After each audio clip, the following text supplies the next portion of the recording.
हरिहन्ताणं नमो सिद्धाणं नमो आयरियाणं नमो वज्रायाणं नमो लोहे सवसाणं सतीर्थ वीर प्रभु का जग में प्रवर्ते निज तत्व बोध पाकर सब लोक हर्षे दुर्भावना न आवे मन में कदापि निर्विघ्न निरविकारी आराधना प्रवर्ते। संक्रमण विषय पर चर्चा हमने प्रारंभ की थी। आज ब्रह्मचारी यशपाल जी जो जयपुर में निवास करते हैं, जिन्होंने गुणस्थान विवेचन करके भी पुस्तक लिखी है, ऐसी अनेक करणानियों विषय पुस्तक लिखी है, उसमें उन्होंने एक पुस्तक लिखी है नक्शे में 10 करण। उसकी हमने 1-2 दिन पहले भी बात की थी, जिसमें हमने उत्कर्षण और अपकर्षण का नाम लिया था। 5वां चैप्टर है उत्कर्षण, 6ठा है अपकर्षण, और अब 7वें नंबर का जो चैप्टर है जिसका नाम है संक्रमण, उसमें उन्होंने बहुत सुंदर सुंदर बिंदुओं पर चर्चा की है। उसको थोड़ा सा हम आपको समझाना चाहते हैं। उसके बाद हम थोड़ी प्रैक्टिकल से भी, प्रथमान योग से भी देखेंगे कि संक्रमण का किस तरह से क्या होता है। यहाँ पर उन्होंने संक्रमण की एक परिभाषा दी है, विवक्षित कर्म प्रकृतियों के परमाणुओं का सजातीय अन्य प्रकृति रूप परिणमन होने को संक्रमण कहते हैं। विवक्षित कर्म प्रकृति माने सबके अंदर ये नहीं होगा। जैसे विशुद्ध परिणामों के निमित्त से पूर्वबद्ध असाता वेदनीय कर्म प्रकृति के परमाणुओं का साता वेदनीय रूप तथा संश्लेष से साता वेदनीय कर्म के परमाणुओं का असाता वेदनीय रूप परिणमन होता है। क्या कह रहे हैं यहाँ पर, माने सब प्रकृतियों में संक्रमण नहीं होता। जैसे ज्ञानावर्ण का दर्शनावर्ण में हो ऐसा नहीं होगा, दर्शन मोहनीय का चारित्र मोहनीय में हो ऐसा नहीं होगा। यहाँ पर क्या बता रहे हैं, विवक्षित कर्म प्रकृति माने देखा जाए तो यहाँ पर जो सबसे पहले उन्होंने बताया कि विशुद्ध परिणामों के निमित्त से पूर्वबद्ध असाता कर्म, माने पहले जो असाता कर्म बांधे थे, जो हमने कल प्रारंभ जब कक्षा की थी तब बताया था कि अज्ञान दशा में बांधे हुए कर्म। तो यहाँ पर जैसे विशुद्ध परिणामों के निमित्त से पूर्वबद्ध असाता कर्म के पहले जो असाता कर्म बंधे हैं, असाता वेदनीय कर्म प्रकृति परमाणुओं का साता वेदनीय रूप परिणमन होना। तो असाता का साता वेदनीय रूप और साता कर्म का असाता वेदनीय रूप, इस तरह से उसका परिणमन हो जाता है, जिसका यहाँ पर जो अपन विषय ले रहे हैं उसका नाम है संक्रमण। फिर क्या कहते हैं यहाँ पर, इसमें भी इतनी विशेषता है कि मूल प्रकृतियों में परस्पर संक्रमण नहीं होता। मूल प्रकृतियों में संक्रमण नहीं होता। तो जो उत्तर में भी इतनी विशेषता है, मूल प्रकृतियों में संक्रमण नहीं होता। इसमें भी इतनी विशेषता है कि चारों आयुओं में आपस में संक्रमण नहीं होता। आयु क्रम में जैसे मनुष्य आयु है, देव आयु है, तिर्यंच आयु है, नरक गति की आयु है। तो यदि किसी ने नरक गति की आयु बांधी और फिर कदाचित उसके परिणाम अच्छे हुए, तो ऐसा नहीं हो सकता कि वो नरक गति से वो देव गति में चला जाए। तो आयुओं में संक्रमण नहीं होता। लेकिन हमने पूर्व में जो चर्चा की थी कि यदि नरक गति की आयु बांधी हो, यदि 7वें नरक की आयु बांधी हो, तो उसमें तो घटबढ़ हो सकता है।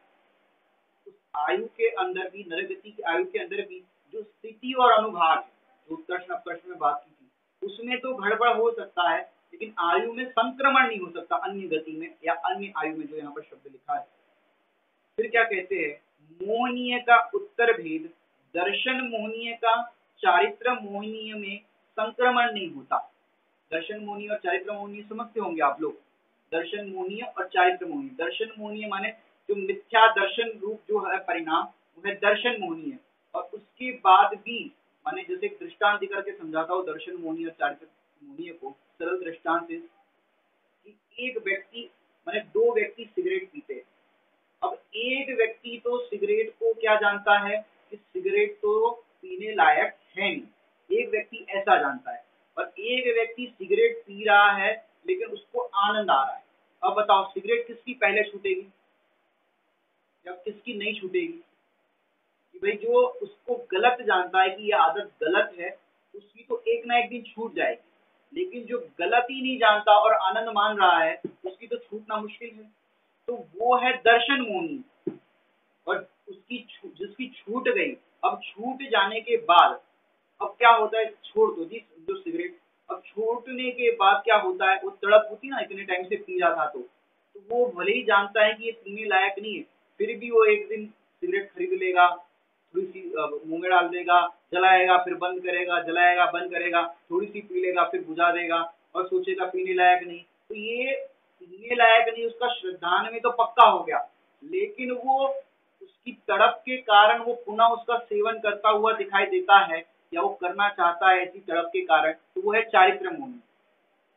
श्रद्धान उसका पक्का है कि नहीं करना चाहिए, जैसे कई चीजों में हमारा श्रद्धान भी पक्का होता है कि ये करने लायक नहीं है, फिर भी बार बार मन वही जाता है। तो ये है चारित्र मोहिनी। इस स्थूल दृष्टांत से हमने देखा है दर्शन मोहिनी है और चारित्र मोहिनी है। आनंद तो अपने आत्मा में ही है, ये ज्ञानी को पक्का विश्वास है और सम्यक दर्शन होने पर ये विश्वास दृढ़ हो जाता है कि आनंद तो अपने आत्मा में ही है। तो उसको दर्शन मोहिनी तो ज्ञानी के चला गया, फिर भी जब तक चौथे गुणस्थान में है तब तक स्त्री है, राजपाट, वैभव इत्यादि घर गृहस्थी है, तो उसको उसका भी राग आता है, उसमें भी परिवर्तन दिखाई देता है, लेकिन वैसा परिवर्तन दिखाई देने पर भी उसको उसमें अंतरंग जो आनंद जिसे कहते हैं श्रद्धा वाला, जो दर्शन मोहनीय चला गया है, तो दर्शन मोहनीय के जाने के बाद वो आनंद करता हुआ दिखाई देता है, तो वो है चारित्र मोहनीय के कारण। वो ज्ञानी जानता है कि ये मेरे करने योग्य नहीं है, वो अस्थिरता जन्य राग भी उसको खटकता है। बड़े पंडित जी साहब की जयमाला के अंदर भी ये बहुत सुंदर उसका वर्णन आया है कि ये अस्थिरता जन्य दोष को भी वो बड़ा दोष जानता है।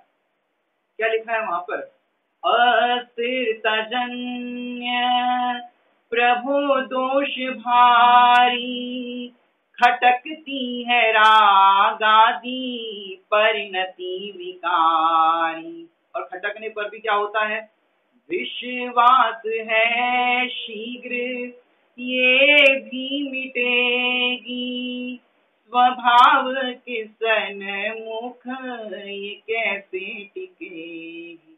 जो सिगरेट वाला दृष्टांत दिया, दृष्टांत हालांकि खोटा है, सिगरेट वाला जो दृष्टांत दिया उसमें भी जिसने उस सिगरेट की आदत को भुला जाना है और फिर भी वो चारित्र मोहनीय जो अपन दृष्टांत में घटित कर रहे हैं उसकी तड़प के कारण वो पीता हुआ दिखाई दे, या वो पीने की तड़प के कारण वो सिगरेट खरीद ले और पिए भी, तो भी वो बुरा जानता है कि कब छूटे पूरी तरह से।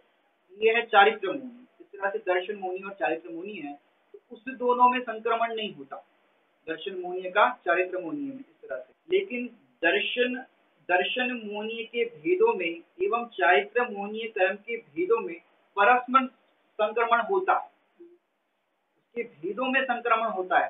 इसका भावार्थ यह है कि मिथ्यात्व कर्म का संक्रमण सम्यक मिथ्यात्व कर्म में होता है।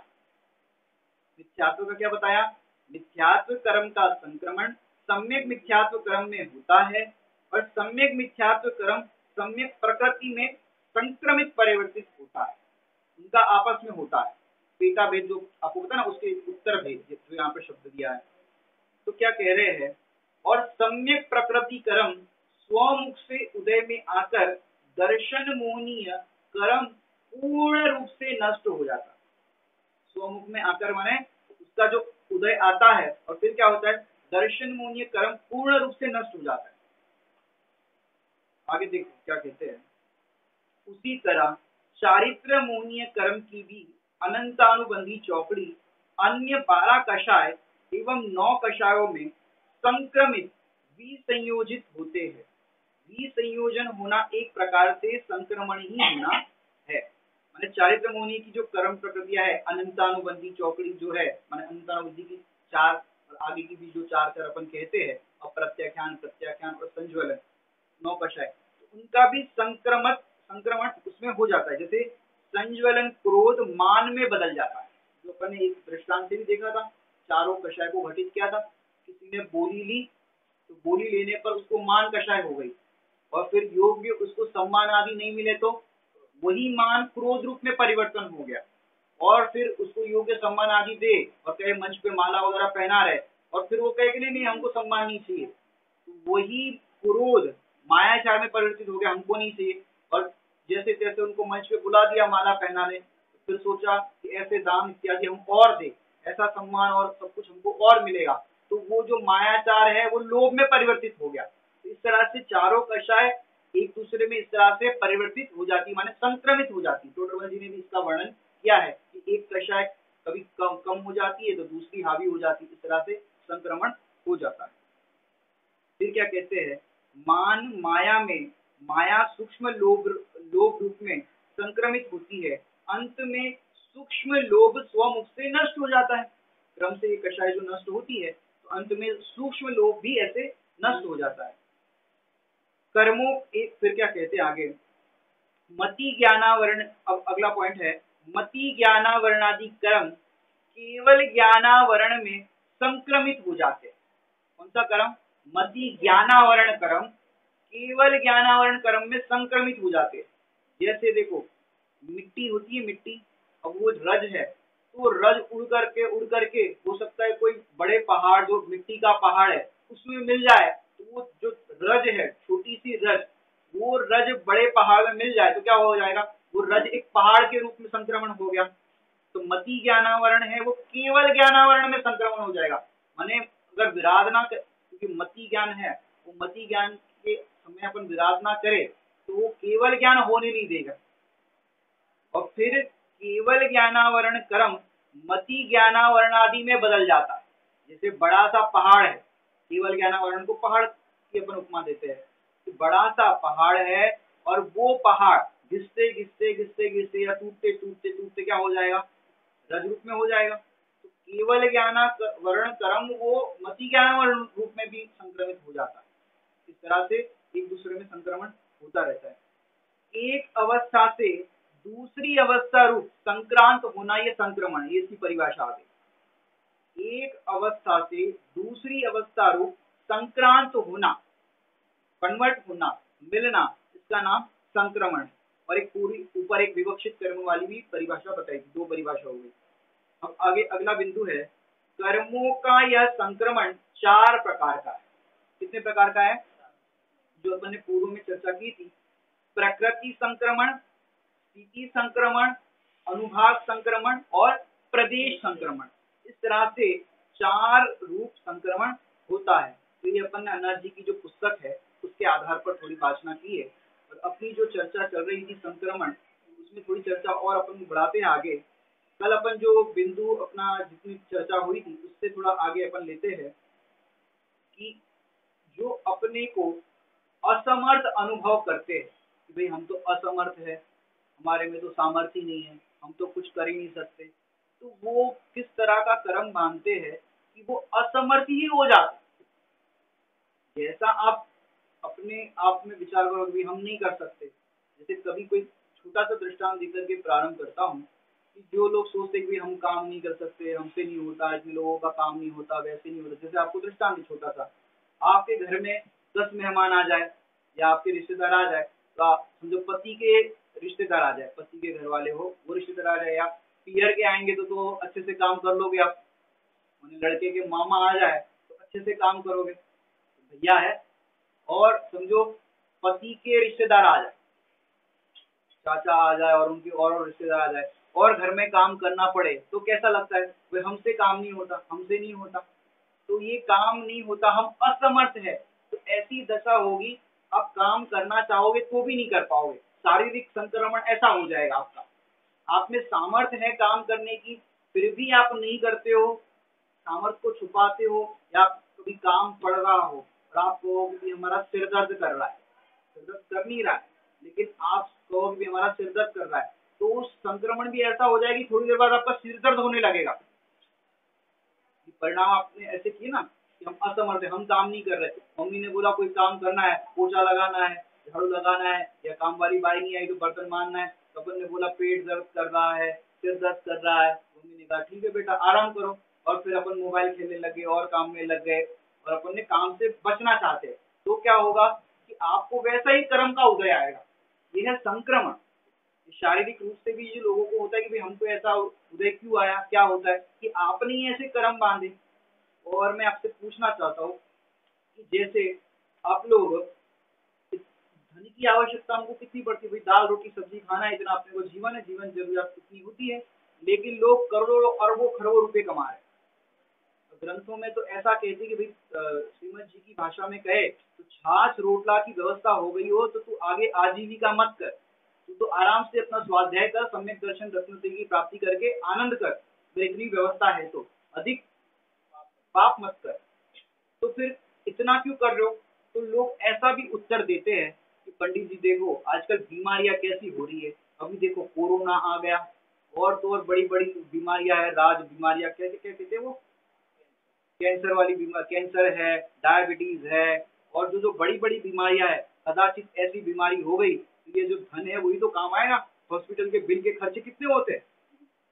हमने कहा कि भैया ये तुम जिस परिणाम से धन कमा रहे हो, भाई ये बीमारी में काम आएंगे, हॉस्पिटल में बिल बड़े बड़े हो रहे हैं, ये तेरा जितना भी तू धनार्जन कर रहा है वो सारा तेरे कैंसर की बीमारी में, डायबिटीज की बीमारी में और हॉस्पिटल के बिल में ही जाना है तेरा। तू जिस भाव से अर्जन कर रहा है धन का उसी में जाएगा। ये जिस परिणाम से धन तुम कमा रहे हो उसमें संक्रमण हो जाएगा।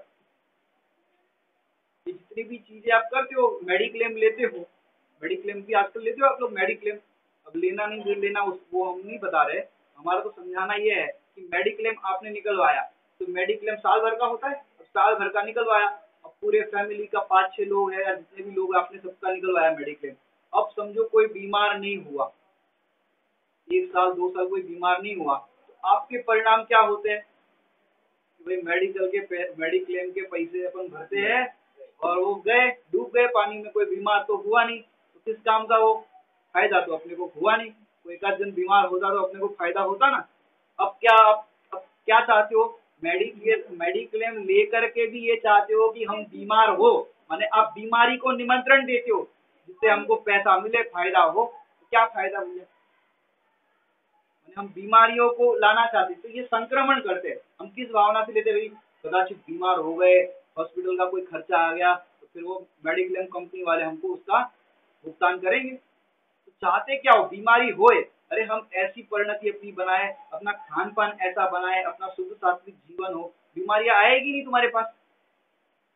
अगर ऐसा अपना जीवन हो, नियमित चर्या हो, तो बीमारियां क्यों आएगी? लेकिन अपना बाजार का खान पान, चाहे जैसा जीवन, अनियमित चर्या हो तो फिर बीमारियां तो होना है। देर से जगना हो, रात को देर से सोना हो, तो फिर बीमारियां तो आनी ही आनी। तो ये संक्रमण इस तरह से हो जाता है। तो भैया विचार करने लायक है, हम जिस परिणाम से जो करेंगे वैसा संक्रमण हो जाएगा, चाहे बीमारी हो या चाहे सुख दुख हो। अभी हम वहाँ गए थे, और भी जहाँ बालिकाओं के संस्थान होते हैं और जगह भी होते हैं, वहाँ पर आदरणीय भाई साहब ने पूछा बालिकाओं से, और भी जगह आप पूछो तो पता चलेगा कि लड़कियों से पूछते हैं, बालिकाओं से पूछते हैं कि बेटा तुम कौन सी पढ़ाई कर रहे हो, तो कहेंगे डॉक्टर पढ़ रहे हैं, इंजीनियर पढ़ रहे हैं, सीए पढ़ रहे हैं, आजकल ऐसी ऐसी पढ़ाइयाँ पढ़ते हैं। अब फिर पूछते हैं कि ऐसी पढ़ाई क्यों पढ़ते हो, तो बोले शादी के बाद फिर जॉब करेंगे। तो तुम्हें जॉब क्यों करना पड़ेगा, तुम्हारे पुण्य में इतना नहीं है कि तुम्हारा पति तुम्हें खिला करके तुम्हारा जीवन यापन करे, कि जॉब क्यों करना। तो जवाब ये देते हैं अभी हम भी कमाएंगे वो भी कमाएंगे, तो कहीं सुननी ना पड़े, हम भी कमाते हैं, हम भी उत्तर दे सकते हैं कि हम भी कमाते हैं, हम भी कुछ कम नहीं है। और फिर ज्यादा 3-5 की तो फिर क्या करेंगे, तलाक कर लेंगे। हम भी कमाने लायक है तो हम घर चला सकते हैं, हम सब कुछ कर सकते हैं। तो अगर आपके परिणामों में यदि ये चल रहा है कि यदि नहीं बनी आपस में, हम कमाने लायक है, हम कमाते हैं, और नहीं बनी तो हम तलाक ले लेंगे, तो ये आप अभी से ही ये संक्रमण कर रहे हो इस तरह का।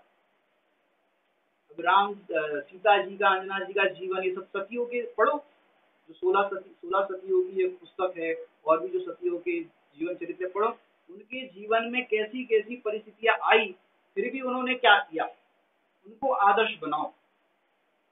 कि हमारे पुण्य में सब कुछ है तो सब होगा, नहीं तो फिर क्या होगा। सीता जी का विवाह हुआ तो कितने ज्योतिषों ने देखा था, तो सब कुछ देखा था, इतना सब कुछ देखने पर भी फिर क्या हुआ, 3-3 बार वन जाना पड़ा।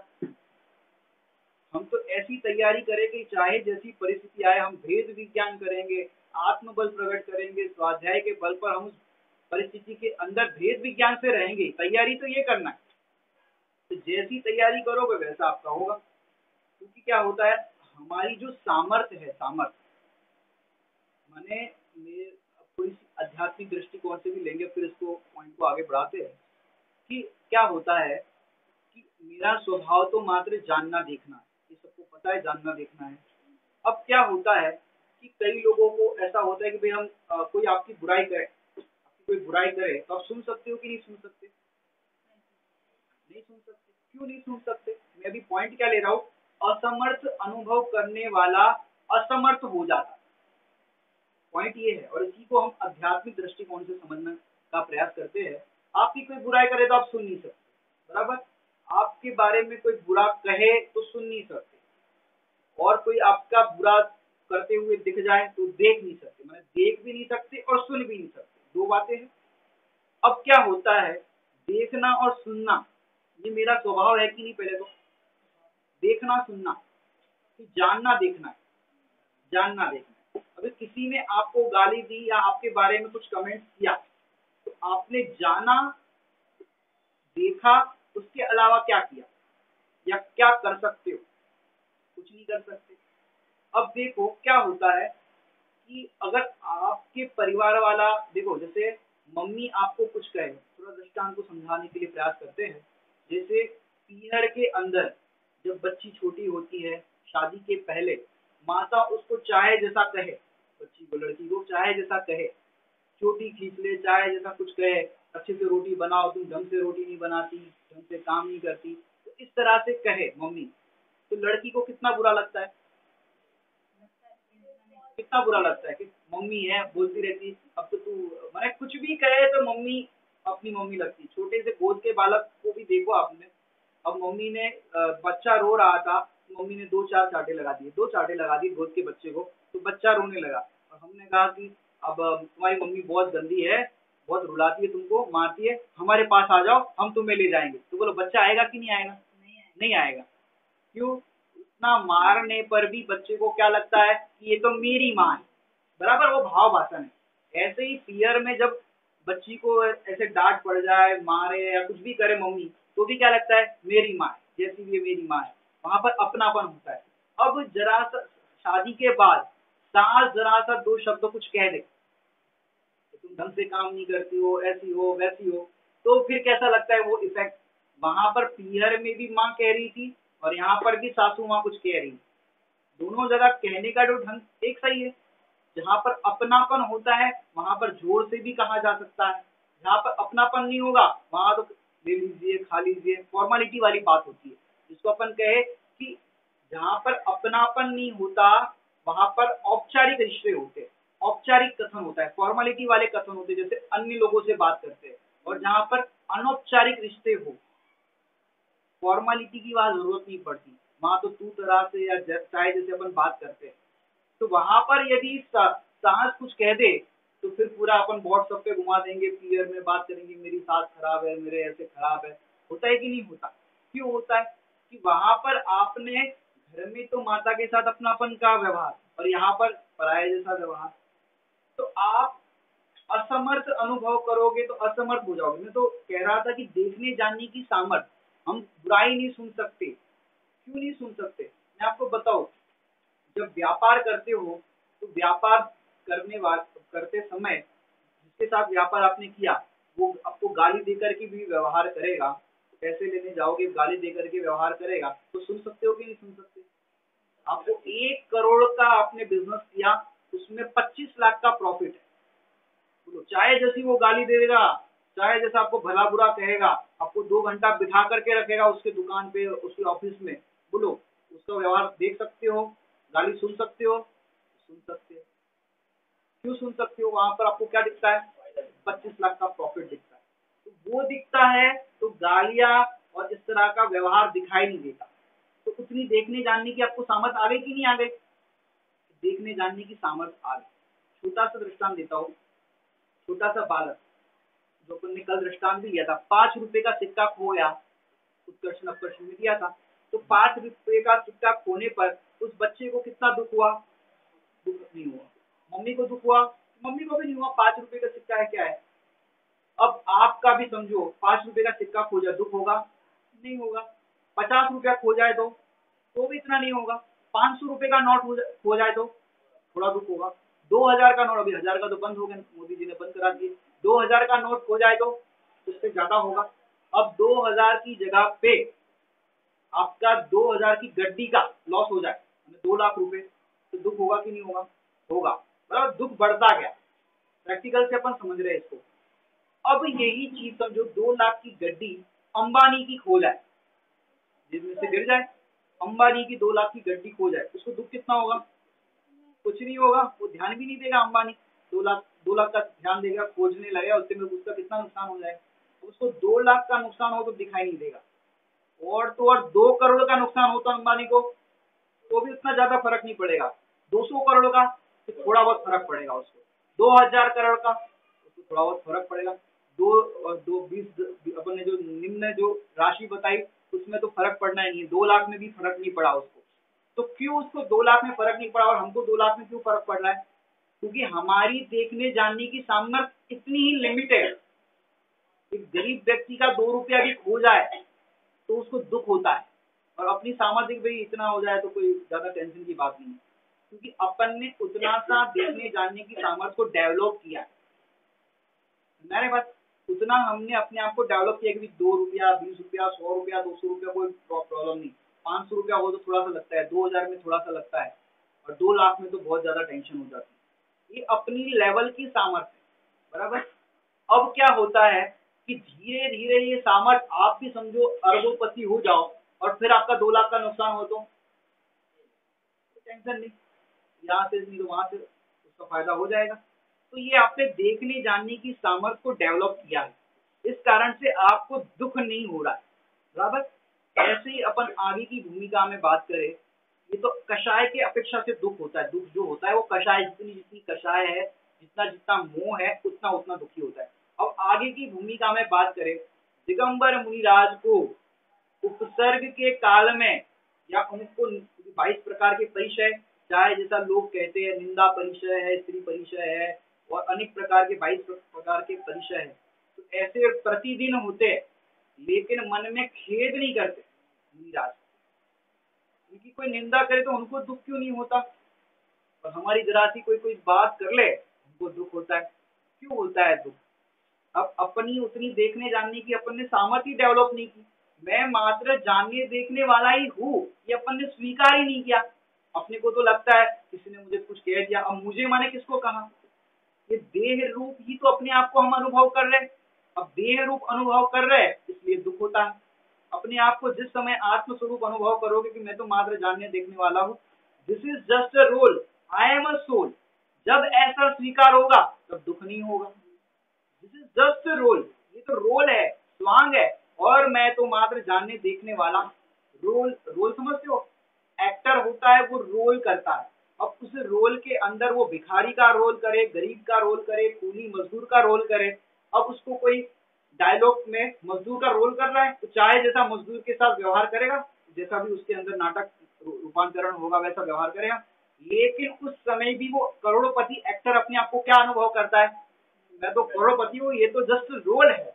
ऐसे ही हम अपने आप को, ये स्त्री पर्याय ये रोल है, ये बच्चा बच्ची लड़का लड़की ये जस्ट रोल है, सेठ गरीब ये रोल है, और मैं तो सोल हूँ माने आत्मा हूँ।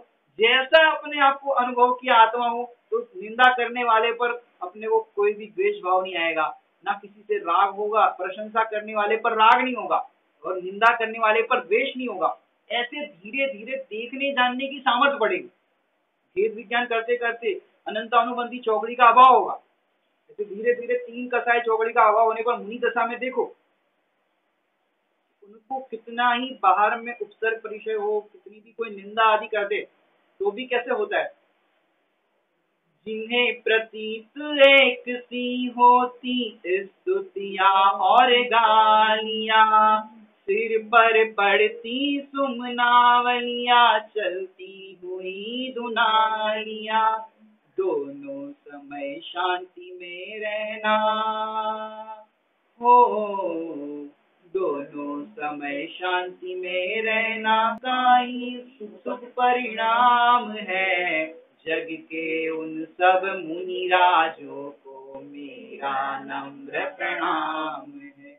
और कैसे कैसे उपसर्ग होते हैं, कैसे कैसे लोग निंदा करते हैं, फिर भी उनको आनंद अतीन्द्रिय कैसा है, निंदा करने वाले पर भी कोई परिणाम नहीं उनका द्वेष का, और उनके ऊपर गुणगान करने वाले, उनकी प्रशंसा करने वालों के प्रति भी राग नहीं। ऐसे वीतराग परिणति कैसे होती है?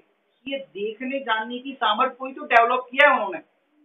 मेरा काम भी देखने जानने वाला, नीराज का काम भी देखने जानने वाला, और जो सर्वज्ञ परमात्मा है, केवल ज्ञानी है, उनका काम भी जानने देखने वाला। तो सबकी प्रोसेस एक सी है जानने देखने की, तो अंतर कहाँ पड़ा? यहाँ हम एकत्व, ममत्व, कर्तव्य, भोक्तत्व पूर्वक वस्तु को जानते हैं, और वहां पर वे उनसे भिन्न एकमात्र ज्ञाता स्वभाव रूप जानते हैं, इसलिए उनको कोई फर्क नहीं पड़ता। केवल ज्ञानी के ज्ञान में भी सब आएगा कि नहीं आएगा? अब हर कोई तो भगवान को सच्चे वीतरागी या वैसा अनुभव नहीं करता या वैसा नहीं मानता, और उनसे कोई वीतरागी को ही वो समझे कि ये तो हमारा काम कर लेंगे और किसी का काम नहीं बने, और वो भगवान को ही चाहे जैसा कहने लगे कि भगवान तो ऐसे ही है, हमारा काम नहीं करते, चाहे जैसे है, भगवान को कुछ भी गालियां देने लगे, चाहे जैसा कहने लगे भगवान को, वीतरागी को। अब भगवान को क्या फर्क पड़ेगा? और भगवान की जो प्रशंसा करे, पूजा करे, तो भगवान को क्या फर्क पड़ेगा? कुछ नहीं। ये है वीतराग का। तो किसी परिस्थिति में राग नहीं, किसी परिस्थिति में द्वेष नहीं, उनके ज्ञान में भी सब झलकेगा। निंदा करने वाले भी झलकेंगे, प्रशंसा करने वाले भी झलकेंगे, लेकिन उनका जो ज्ञाता स्वभाव है, प्रतिबिंबित पूरी गेयावली पर चिन्मयता को आज नहीं। तो हमें भी अपनी सामर्थ्य को प्रकट करना है। ये सामर्थ्य कैसे प्रकट होगी? कि ऐसे प्रकट होगी कि मैं तो मात्र जानने देखने वाला हूँ। ये रोज की रोज वेद विज्ञान करना पड़ेगा आपको, जिसको शास्त्र में शब्द आया है संवर अधिकार में, दारुण दारुण है कि कैसा तीव्र तीव्र छेनी द्वारा, जैसे पैनी छेनी की भी बात आती है ग्रंथों में, कि पैनी छेनी द्वारा आपको निरंतर अभ्यास करना पड़ेगा। मैं तो मात्र जानने देखने वाला हूँ, जो कुछ भी हो रहा है उसको मैं जान रहा हूँ, देख रहा हूँ।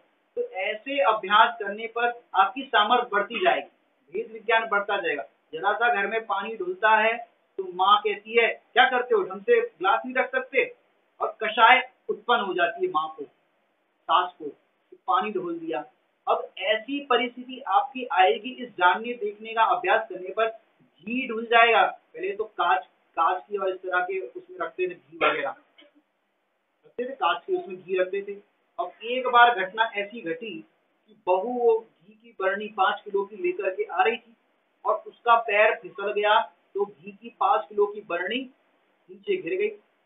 और पहले सास को बहुत क्रोध आता था, पानी भी ढुल जाए। अब पानी ढुल गया तो क्या करना, जरा सा पोछा लगाना है, कसाई करने की क्या जरूरत है।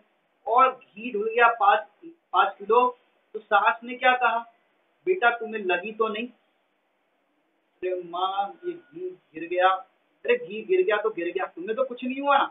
अब देखो, अब सास बहू में कैसा वात्सल्य आ गया, कैसा प्रेम आ गया। मैंने अचेतन वस्तु के लिए चेतन का तिरस्कार कभी मत करना, क्योंकि अचेतन वस्तु में तो परिणमन क्या हुआ, परिणमन हुआ।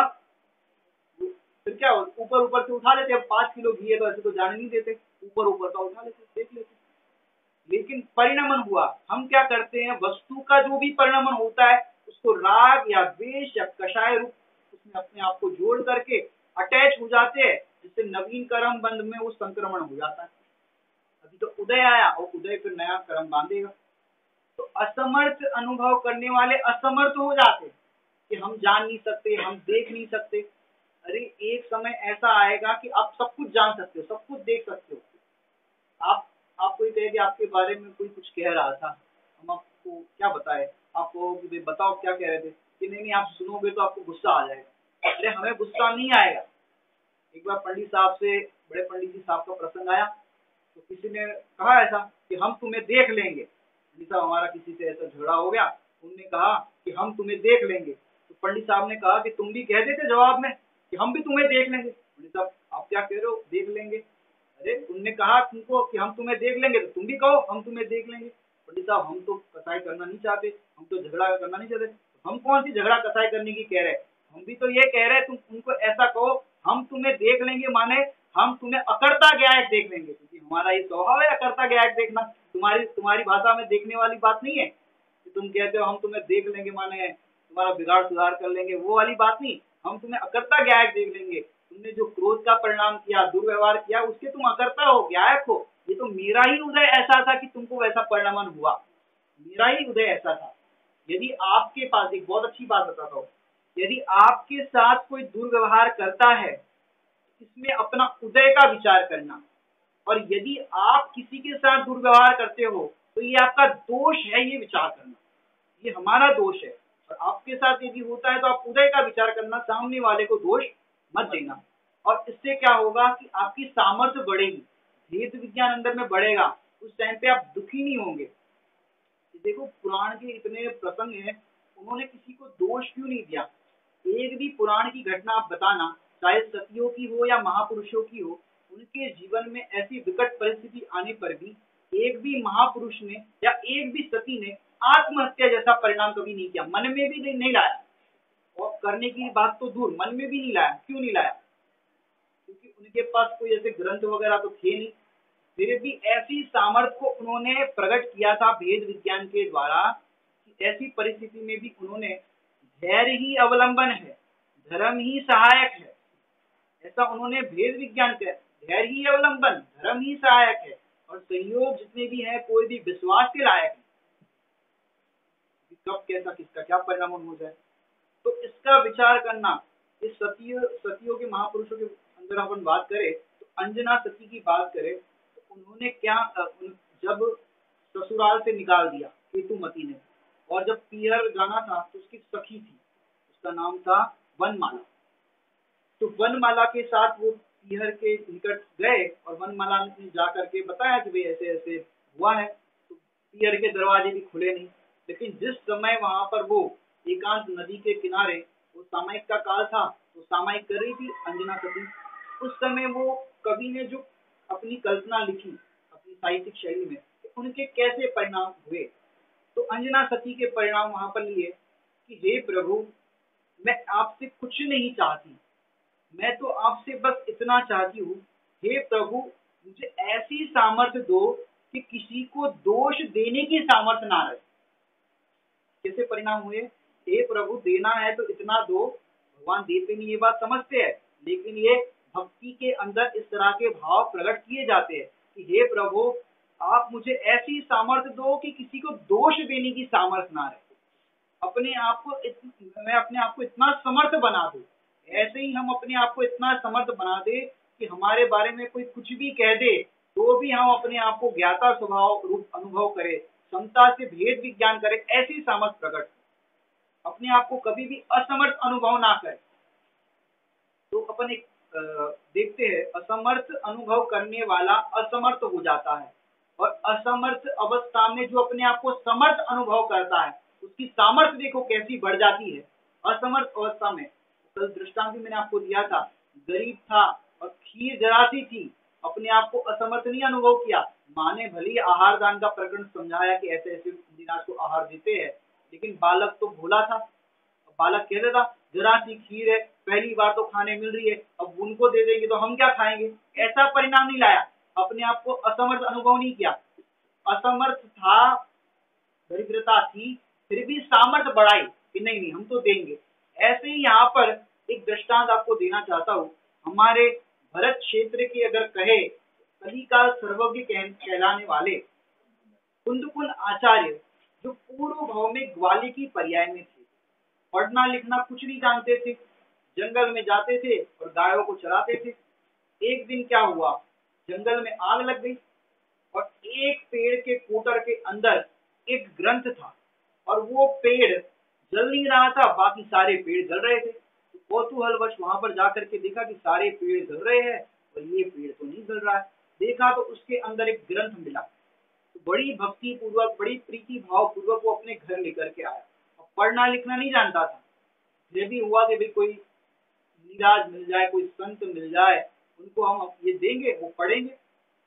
तो उसने घर ला करके विराजमान कर दिया। फिर क्या हुआ कि फिर उसने एक मुनिराज आहारचर्या के लिए पड़ोस में आए थे सेठ जी के यहाँ पर, तो उसने वो ग्रंथ मुनिराज को भेंट किया, बड़ी प्रीति पूर्वक भक्ति पूर्वक भेंट किया।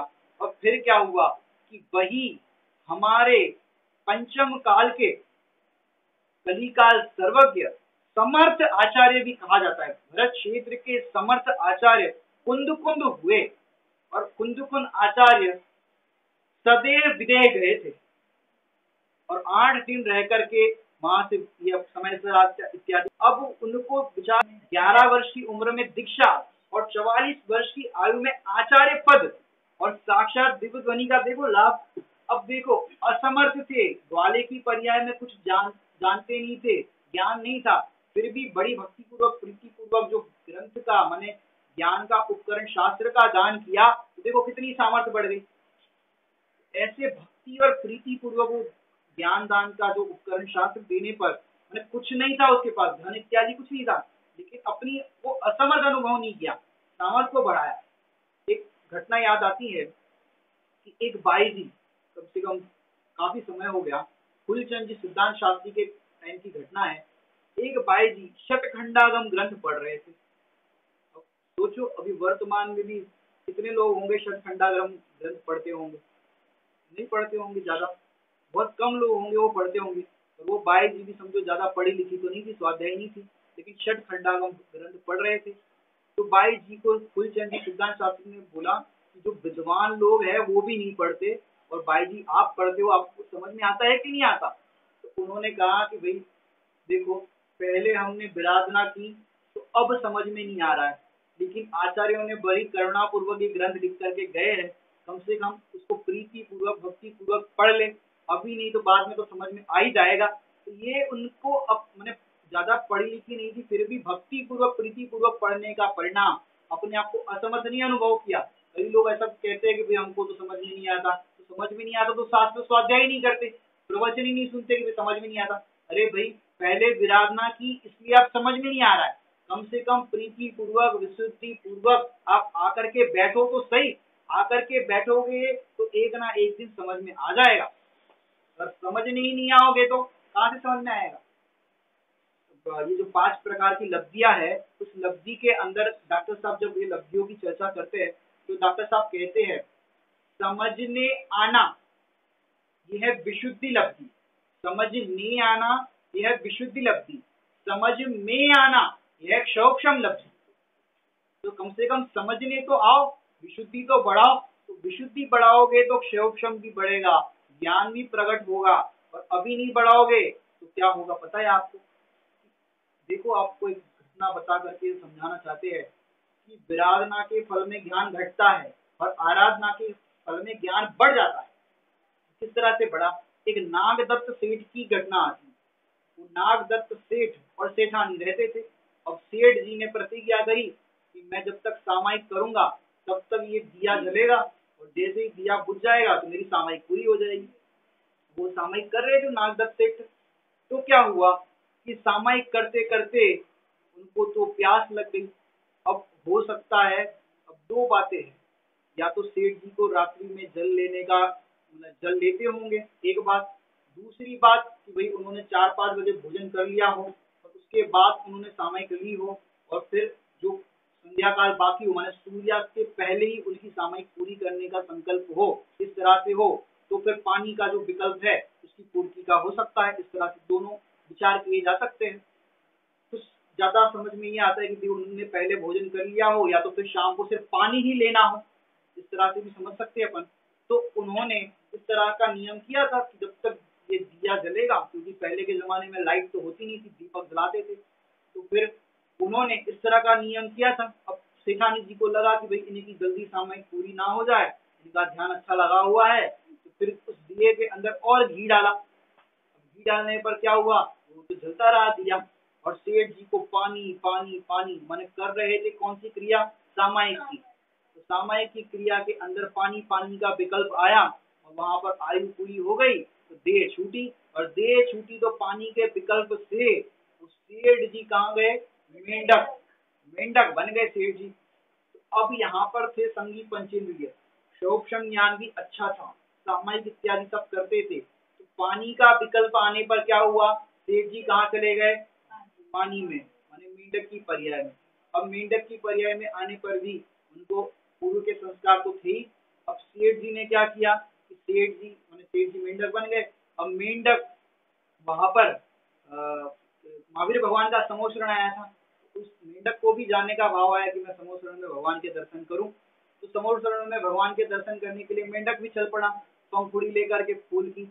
और रास्ते में क्या हुआ कि श्रेणिक राजा का हाथी भी जा रहा था, श्रेणिक राजा भी जा रहे थे, तो हाथी के पैर के नीचे वो मेंढक आ गया और वहां पर देह छूटी।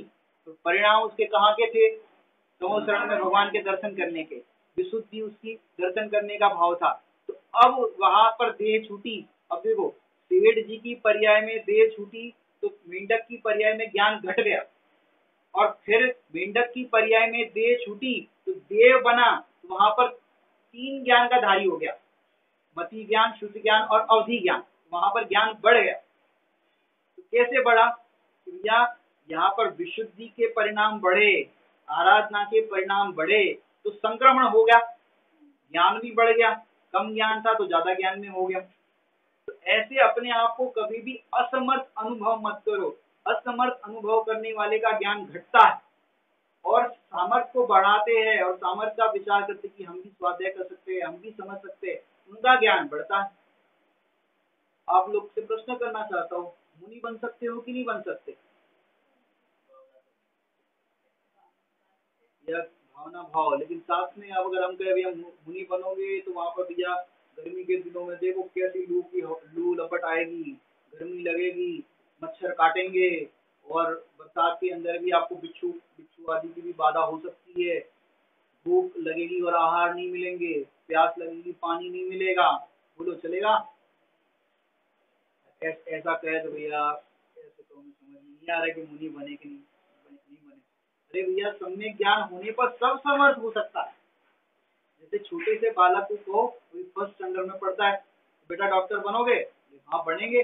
उससे कहेंगे बेटा डॉक्टर बनोगे तो 3700 पेज की किताब पढ़नी पड़ेगी, 5000 पेज की किताब पढ़नी पड़ेगी, इतनी मोटी मोटी किताब पढ़नी पड़ेगी। तो बच्चा क्या कहेगा? भाई बड़े होंगे तो सब पढ़ लेंगे, अभी कहाँ पढ़ना है, तो सामर्थ आ जाएगी। ऐसे ही मुनि बनना है तो भैया वैसा उपसर होगा, वैसा परिचय होगा, 22 प्रकार के परिचय होंगे, भूख लगेगी, आहार नहीं मिलेगा। अरे भाई कोई बात नहीं, अभी हम ऐसी सामर्थ्य धीरे धीरे बढ़ाएंगे, वेद विज्ञान करेंगे, कसायों का अभाव करेंगे, और 3 कसाय चौकड़ी के अभाव होने पर समर्थ हो जाएगी। सम्यक ज्ञान होने पर सब वस्तु स्थिति सब कुछ व्यवस्थित है और समर्थ हो जाता है। ऐसे हम अपने जीवन के अंदर भी ऐसी सामर्थ्य को प्रकट करें। इसी मंगल भावना से विराम लेते हैं। ओम नमः।